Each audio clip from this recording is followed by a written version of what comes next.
Bonjour, j'espère que vous allez bien et que tout avance pour vous aussi, que c'est en train de se pacifier et voire même de s'illuminer, en tout cas je l'espère.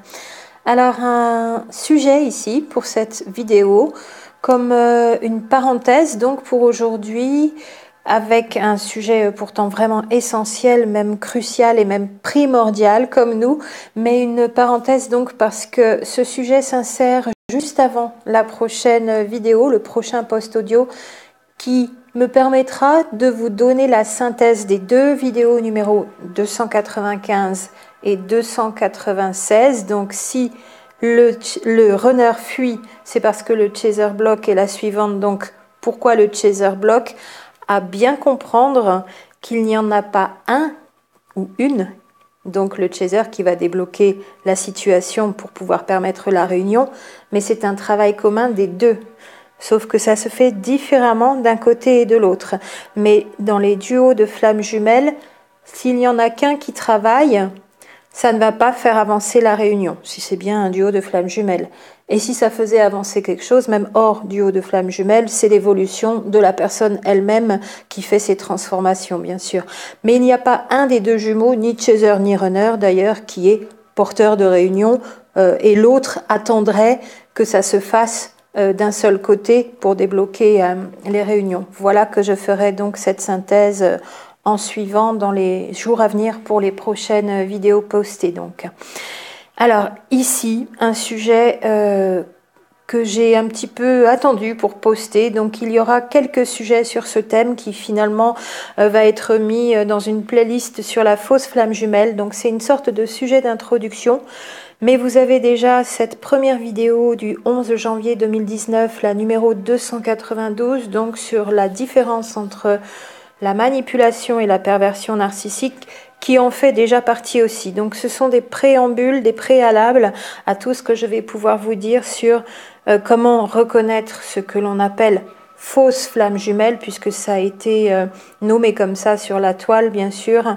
On pourra voir si les termes sont exacts. Et puis surtout, vous donner ma contribution aussi sur les différences entre flamme jumelle, donc le vrai jumeau, et une personne fausse flamme jumelle qui pour moi en général est une personne perverse narcissique, et les différences qu'il y a au niveau énergétique. Alors ça ne se fera pas en vidéo, ça se fera sur d'autres supports bien sûr, mais ça fera partie de ce travail complet que je vous livre ici sur la perversion narcissique, la manipulation, la fausse flamme jumelle, les particularités énergétiques qui feraient confondre, etc., etc. Vaste sujet que nous avons besoin ici quand même d'aborder, bien que ce ne soit pas le sujet qui soit dans les plus hautes énergies, les plus hautes vibrations, et pourtant il faut le faire. Donc peut-être pas plus d'une vidéo par semaine, mais comme je poste beaucoup, ça passera très bien, et puis il y a la façon de le faire aussi. Alors je vais faire quelque chose de très précis et très simple en même temps, parce que puisque c'est un travail qui a déjà été fait depuis plus de 30 ans et qu'aujourd'hui enfin on en parle beaucoup, un petit peu dans tous les sens et parfois de manière un petit peu dégradée, le travail d'origine n'est pas toujours complet et forcément bien compris, et donc répéter, puisque ce sont des personnes qui répètent. Et moi, je ne vais pas refaire un travail où je répéterai en vous disant voici ce que je pense. Je vais simplement vous lire ce texte de Paul-Claude Racamier, donc qui est à l'origine de cette découverte, de cette modélisation, de ces publications sur la perversion narcissique dès 1986. Ça fait donc 32 ans. Paul-Claude Racamier, donc R-A-C-A-M-I-E-R, qui est né en 1924 et décédé en 1996. Il était psychiatre et psychanalyste, donc médecin psychiatre et aussi psychanalyste. Paul-Claude Racamier, donc. Et je ne veux pas que vous focalisiez non plus sur le sujet. Donc il passe, il est posé, mais ne vous en nourrissez pas heure après heure ou dans des discussions avec d'autres personnes. Il est pour vous personnellement, pour que vous puissiez avoir des points de repère sur comment ça se manifeste, cette fameuse perversion narcissique, et aussi ici, plus précisément la pensée perverse inversionniste, comme je l'ai appelé. Alors cette expression, donc inversionniste, c'est une expression c'est un mot que j'avais entendu par ailleurs, qui n'existe pas dans le dictionnaire, ne cherchez pas. Et pensée perverse inversionniste, c'est la pensée de la personne perverse et parfois aussi de la personne manipulatrice. Vous savez que j'ai fait la différence donc en vidéo numéro 292 sur la manipulation tout court et la manipulation perverse narcissique, puisque si le pervers narcissique est manipulateur, l'inverse n'est pas vrai, puisque la personne manipulatrice n'est pas forcément perverse. Voici ce texte de Paul-Claude Racamier, donc, qui s'intitule « La pensée perverse », que je vais vous lire et puis commenter très succinctement, et ça vous donnera déjà toutes les infos nécessaires sur ce sujet. La pensée perverse est une pensée créativement nulle et socialement dangereuse. Elle peut être considérée comme le modèle de l'anti-pensée. Le véritable secret de cette pensée, une pensée pour ne pas penser, point d'exclamation. Alors que la pensée est toute faite de liaisons, la pensée perverse n'opère que dans la disjonction et dans la déliaison. Tel est bien le piège. Les instruments, que sont donc les contacts et les pensées, utilisés d'ordinaire pour le lien sont, par le pervers, employés systématiquement pour la déliaison. La pensée perverse n'enveloppe rien ni personne. En revanche, à la manière d'une araignée, elle emballe ses proies dans un filet serré de faux semblants, de demandes non dites et de mensonges explicites. Elle n'est faite que pour confondre l'autre. Elle fait effraction, de toute façon, dans le moi de l'autre ou du groupe. Elle contraint, empiète, pénètre, absorbe et dilacère, elle prend la tête, opérant insidieusement à la façon d'une grenade à fragmentation. Cette fragmentation, cette démentalisation, à la fois dévalorisante et disqualifiante, atteindra le partenaire obligé. Comme elle essaime avec autant de force qu'elle disjoncte et disjoint, elle pourra contaminer des familles, des institutions et des sociétés entières. La pensée perverse est tout le contraire d'une pensée créative. C'est une pensée qui ne s'intéresse ni aux fantasmes, ni aux affects, et cela ni chez soi, ni chez autrui. C'est une pensée pour faire intrusion dans la préoccupation d'autrui, une pensée poison. C'est une pensée pour démentaliser, dévaloriser et disqualifier l'autre, une pensée tout en agir et manœuvre qui fragmente, divise et désoriente. Non pas vraiment paradoxale, car le paradoxe prête encore à penser, la pensée perverse ne fait au contraire qu'attaquer le moi tout autour d'elle. Démolissant les ressorts de la pensée, elle décourage et tente à démolir la compréhension de son principe même. La pensée perverse exerce autour d'elle un véritable détournement d'intelligence. À mon avis, les psychotiques réputés pour empêcher de penser sont des enfants de cœur à côté des ravages exercés par la pensée perverse. Les psychotiques ont une pensée qui dérange, ils souffrent dans leur pensée. L'immense différence est que les pervers font souffrir les autres dans leur pensée et qu'ils s'en réjouissent. Insensible au psychique, mais très attentive aux réalités sociales, habile, opportuniste et à ce titre adaptée, la pensée perverse sera toute tournée vers l'agir, le faire agir et la manipulation. Insensible aux mouvances relationnelles, elle est toute dans l'emprise exercée sur les autres afin de ne les utiliser au mieux de ses intérêts narcissiques et matériels. Pour elle, c'est le résultat qui compte. Les fins sont surinvesties au détriment des moyens. La pensée perverse est exclusivement consacrée à l'exercice et à la mise au point des agissements pervers. Elle ne produit rien d'autre. Elle ne joue ni avec les fantasmes, ni avec les rêves, ni avec les images. Elle ne joue pas à penser. Hors de la perversité, le moi pervers ne connaît rien. S'il en est privé, sa pensée ne rencontre que du vide. C'était donc un extrait de Paul-Claude Racamier avec un petit commentaire au-dessous que je vous lis, mais je vais vous répéter cette expression qu'il utilise et qui me semble vraiment être le cœur de sa réflexion ici. Cette pensée très particulière, la pensée perverse donc, opère insidieusement à la façon d'une grenade à fragmentation.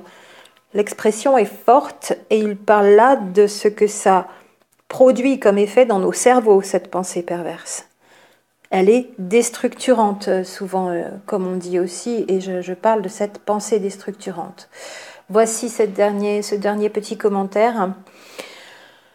En revanche, cette pensée perverse, si atrophiée vers l'intérieur, pour l'introspection, se montre d'une rare finesse dans ses déploiements vers l'extérieur. La pensée perverse est donc en premier lieu une pensée stratégique. La sensibilité manquante à l'intérieur se révèle d'une extraordinaire finesse envers des interlocuteurs dont les moindres failles sont immédiatement perçues puis exploitées. Alors j'ajouterai tout de suite ici que manipulateurs et manipulateurs pervers narcissiques n'ont pas le même but, mais opèrent parfois de la même façon.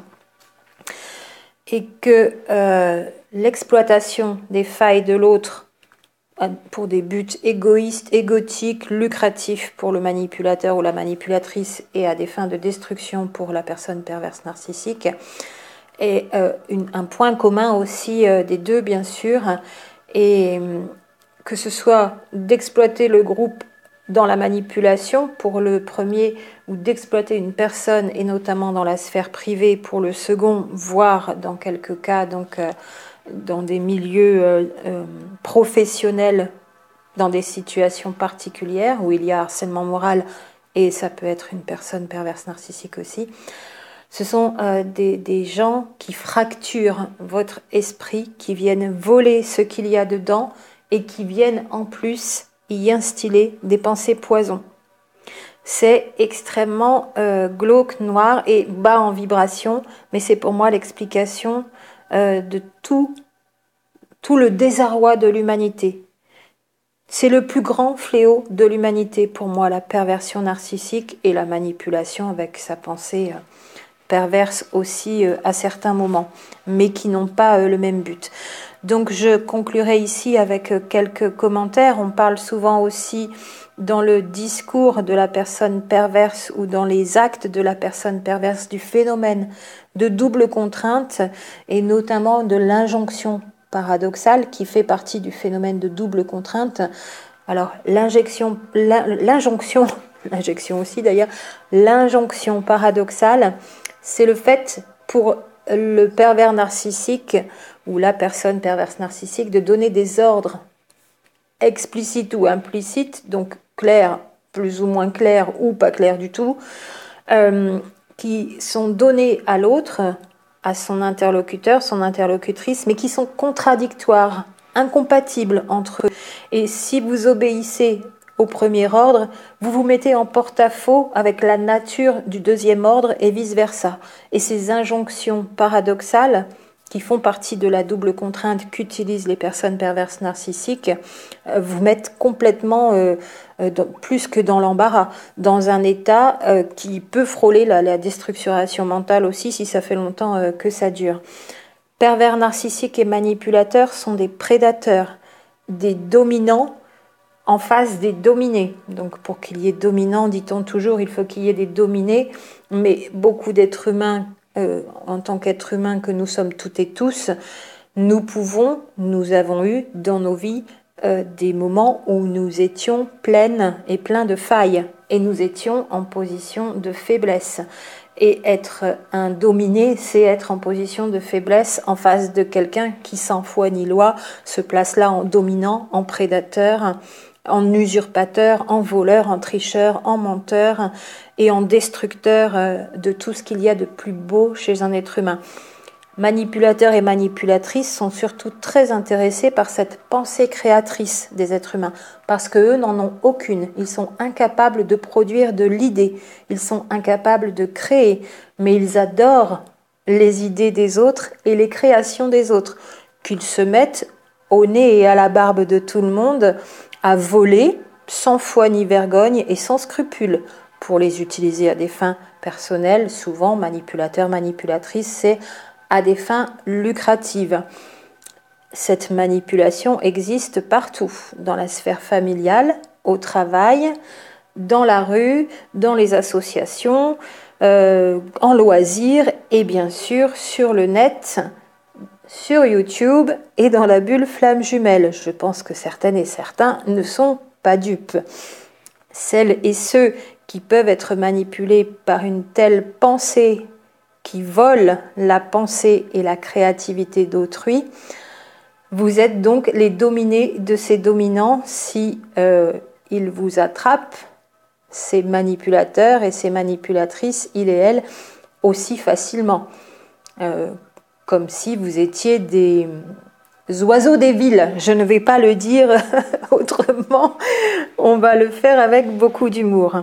Donc le grand point commun entre manipulateurs et pervers narcissiques, c'est qu'ils opèrent de la même façon en allant fracturer votre pensée et voler dans vos pensées ce qu'il y a à voler pour s'en servir ou pour détruire.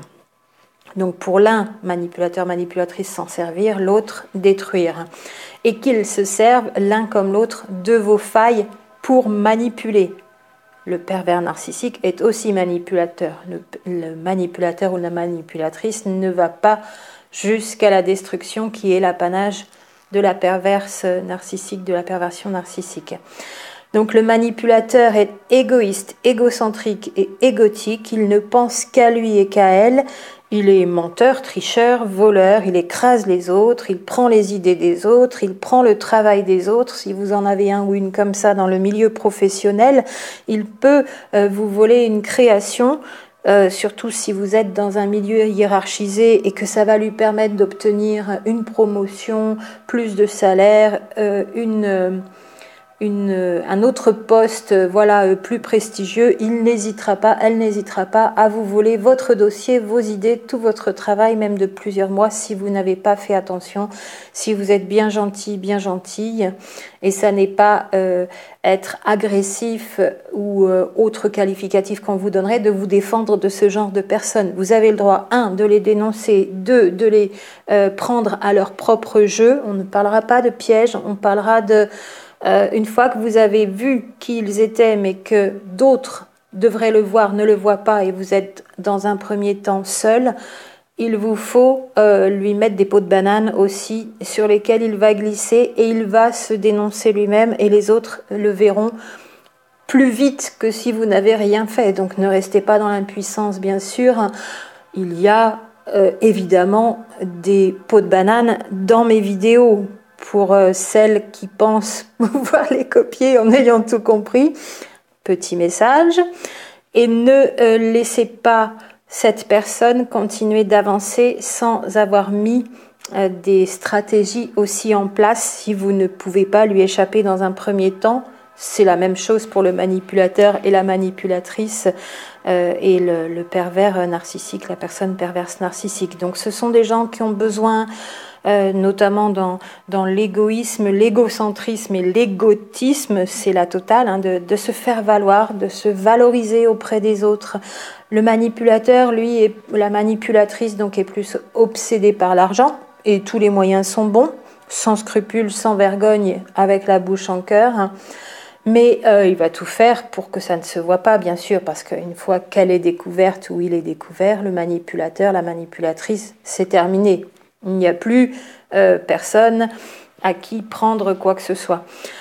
Le pervers narcissique, lui, a besoin d'argent pour pouvoir être en position de force, mais ça n'est pas non plus son but ultime. Son but ultime, c'est bien au-delà encore, c'est la destruction totale de sa victime. Je le redis en conclusion, manipulation et perversion narcissique pour moi sont les plus grands fléaux qui existent sur Terre et qui ont mis cette humanité à feu et à sang, sans dessus-dessous, parce qu'elle ne se voit pas, cette manipulation et cette perversion, sauf pour qui l'a vécu. Et je pense qu'il n'y a que quand on l'a vécu qu'on a été obligé de trouver tous les moyens de s'en sortir et qu'on y a été aidé aussi, qu'on la connaît bien, qu'on la comprend bien et qu'on peut aider d'autres à la percevoir et à la voir. La perversion narcissique est encore plus invisible que la manipulation, parce que la manipulation, comme je le disais, c'est avec plusieurs personnes. Le pervers narcissique n'a qu'une seule victime.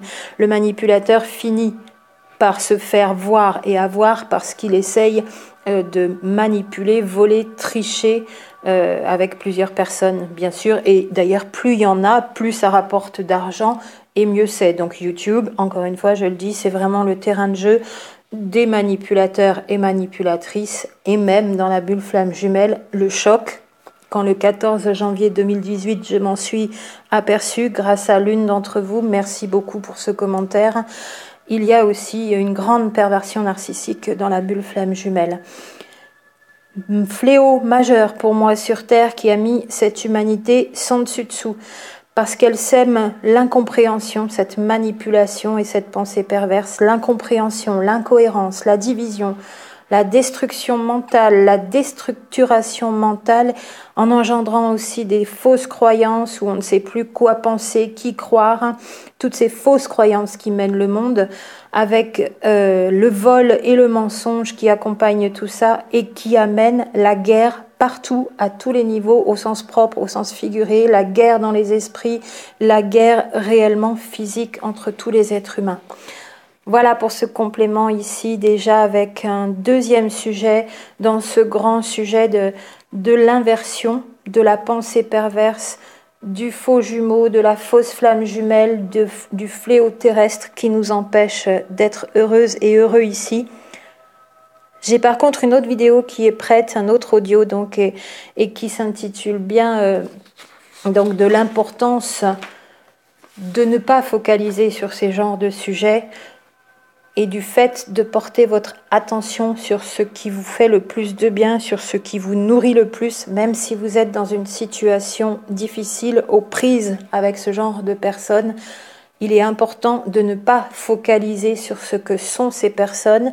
Il est important de vous informer, de comprendre, de savoir comment faire, de déjouer, mais de focaliser énormément sur ce que vous voulez devenir, ce que vous voulez être, avoir dans votre vie, et non pas passer tout votre temps sur ce sujet et sur leur cas, parce que ce sur quoi vous faites focus, c'est ce sur quoi vous amenez votre vie. Et donc c'est aussi la perversité de ces gens, c'est qu'il n'y a plus que eux dans votre vie.